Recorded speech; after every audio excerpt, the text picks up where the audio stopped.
আসসালামু আলাইকুম। সবার আগে বাছাই করা 10টি আন্তর্জাতিক খবর জানিয়ে দেব। প্রথমেই থাকছে শিরোনাম। তবে তার আগে অনুরোধ থাকবে ভিডিওটিতে একটি লাইক দিবেন।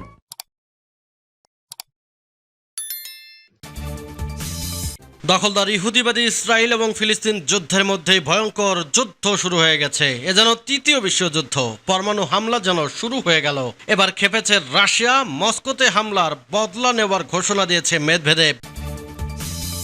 এরপরই জানিয়ে দেব মার্কিন প্রস্তাবে ভেটো দেওয়ায় চীন, রাশিয়া ও আলজেরিয়ার প্রশংসা করল হামাস।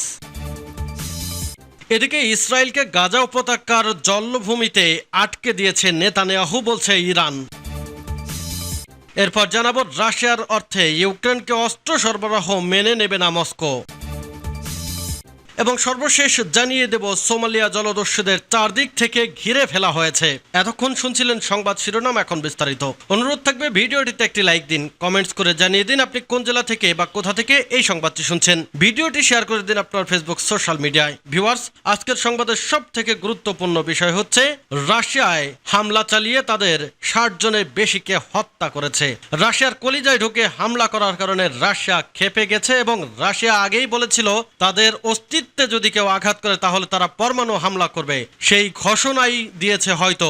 এজন্য পুরো সংবাদটি গুরুত্বপূর্ণ। ভিউয়ার্স, সব থেকে গুরুত্বপূর্ণ বিষয় হচ্ছে মার্কিন প্রস্তাবে ভেটো দিয়েছে চীন, রাশিয়া ও আলজেরিয়া। আর এ কারণেই হামাস প্রশংসা করেছে, কারণ মার্কিন যুক্তরাষ্ট্র একটি নতুন গেম শুরু করতে চেয়েছিল, যেই গেমে সাড়া দেয়নি চীন, রাশিয়া এবং আলজেরিয়া। কারণ এরা হামাসের যোদ্ধাদেরকে সবসময় সমর্থন করে। তারা কোনোভাবেই দখলদার ইহুদিবাদী ইসরায়েল এবং পশ্চিমাদের পাতা ফাঁদে পা দেবে না, যে কারণেই হামাস প্রশংসা করেছে।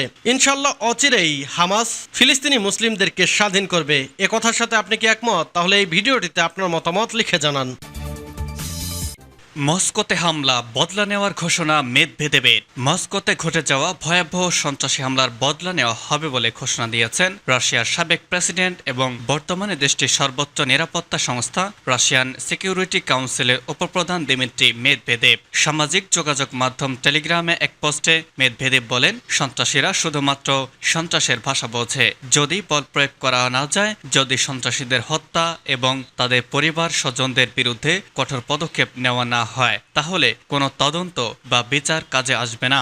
আমাদের সামনে আর কোনো উপায় নেই। গতকাল সন্ধ্যায় রাশিয়ার রাজধানী মস্কোর ক্রাসনোগরস্ক এলাকার ক্রোকাস সিটি হল অ্যান্ড শপিং সেন্টারে ভয়াবহ বন্দুক ও বোমা হামলায় অন্তত 60 জন নিহত হয়েছেন। আহত হয়েছেন আরও 147 জন। ওই ভবনটির অডিটোরিয়ামে পিকনিক নামের একটি রুশ ব্যান্ডের কনসার্ট ছিল। কনসার্ট হলটির ধারণ ক্ষমতা 7,500 এবং সন্ত্রাসীরা যখন আক্রমণ শুরু করে তখন হলটি প্রায় পরিপূর্ণ ছিল।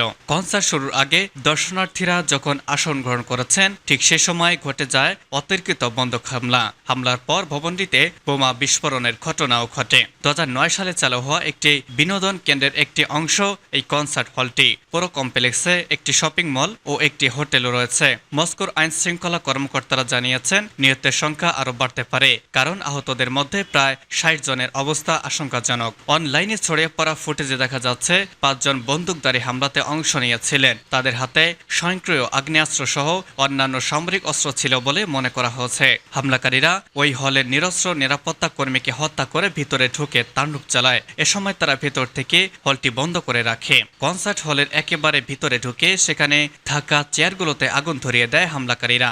ওই আগুনে পুরো ভবনে ছড়িয়ে পড়েছে।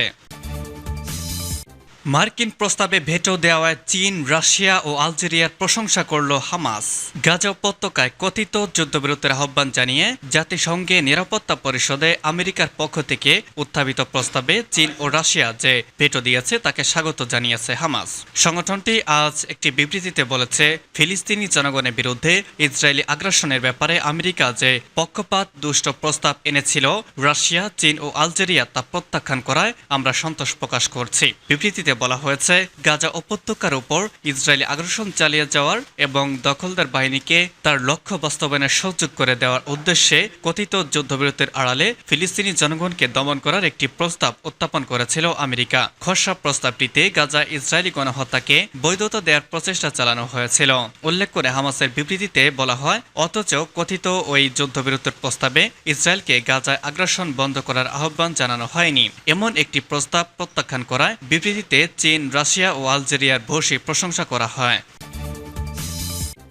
ইসরায়েলকে গাজা উপত্যকার জলাভূমিতে আটকে দিয়েছেন নেতানিয়াহু, বলছে ইরান। ইরানের পররাষ্ট্রমন্ত্রী হোসেন আমির আব্দুল্লাহিয়ান বলেছেন, ইসরায়েলি প্রধানমন্ত্রী বেনিয়ামিন নেতানিয়াহু তার সরকারকে গাজা উপত্যকার জলাভূমিতে আটকে দিয়েছেন এবং তিনি নিজে ফিনিশিং লাইনে পৌঁছে গেছেন। ফিলিস্তিনি ইসলামী প্রতিরোধ আন্দোলন হামাসের পলিটব্যুরো প্রধান ইসমাইল হানিয়ার সঙ্গে এক ফোনালাপে তিনি এই মন্তব্য করেন। তিনি বলেন, গোটা বিশ্বের কাছে এখন এটা স্পষ্ট যে নেতানিয়াহু তার সীমার শেষ প্রান্তে পৌঁছে গেছেন এবং এখন বাঁচার জন্য হাত পা ছুড়ছেন। ইরানের পররাষ্ট্রমন্ত্রী বলেন, সর্বোচ্চ নেতা ইমাম খামেনি যেমনটি বলেছেন, ফিলিস্তিনি জনগণের প্রতিরোধ ও দৃঢ়চেতা অবস্থানের কারণে ইসরায়েল সরকার গাজার জলাভূমিতে আটকে গেছে। হামাসকে ধ্বংস করে প্রতিরোধ যোদ্ধাদের জীবিত উদ্ধার করার ঘোষণা দিয়ে 2023 সালে 7 অক্টোবর গাজায় আগ্রাসন শুরু করে নেতানিয়াহু সরকার। কিন্তু আগ্রাসন শুরু করার 6 মাস পরেও সে লক্ষ্য অর্জনের ধারে কাছে যেতে পারেনি তেল আবিব। ইসরায়েল যেটি করতে পেরেছে তা হচ্ছে নিরীহ 32,000 বেসামরিক ফিলিস্তিনিকে হত্যা করেছে, যাদের বেশিরভাগ নারী ও শিশু। ফোনালাপে গাজা যুদ্ধ বন্ধ করার জন্য ইরান যেসব কূটনৈতিক প্রচেষ্টা চালিয়েছে সেই সম্পর্কে ইসমাইল হানিয়াকে অবহিত করেছেন ইরানের পররাষ্ট্রমন্ত্রী।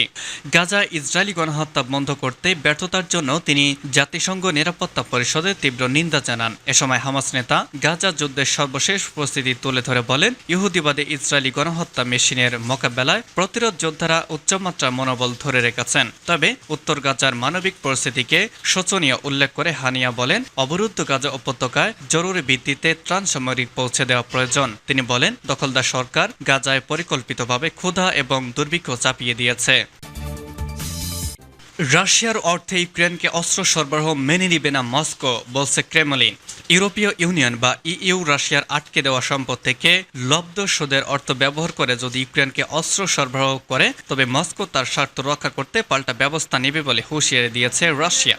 সম্প্রতি ইউরোপীয় ইউনিয়নের পররাষ্ট্রনীতি বিষয়ক প্রধান কর্মকর্তা জোসেফ বোরেল গত মঙ্গলবার বলেছিলেন, ইউক্রেন যুদ্ধকে কেন্দ্র করে ইউরোপে রাশিয়ার আটকে দেওয়া সম্পদ থেকে লব্ধ মুনাফা ব্যবহার করে ইউক্রেনকে অস্ত্র সরবরাহ করার কথা বিবেচনা করেছে ইউরোপীয় ইউনিয়ন। এ সম্পর্কে রুশ প্রেসিডেন্টের আবাসিক দপ্তর ক্রেমলিনের মুখপাত্র দিমিত্রি পেসকভ বলেছেন, ইউরোপ যদি এই ডাকাতি পরিকল্পনা বাস্তবায়ন করতে পা বাড়ায় তাহলে মস্কো তার হাতে থাকা প্রতিটি আইনসম্মত উপায় ব্যবহার করবে। পেসকভ আরও বলেন, আমরা এই মুহূর্তে আমাদের হাতে থাকা সম্ভাব্য সকল বিচারিক সক্ষমতা ব্যবহার করব। ক্রেমলিন মুখপাত্র বলেন, পাল্টা ব্যবস্থা হিসেবে আমরা যে পদক্ষেপ নেব তা যে তাদের মতো হবে তা নয়, বরং আমরা আমাদের স্বার্থ বিবেচনা করে যা করার ঠিক তাই করব।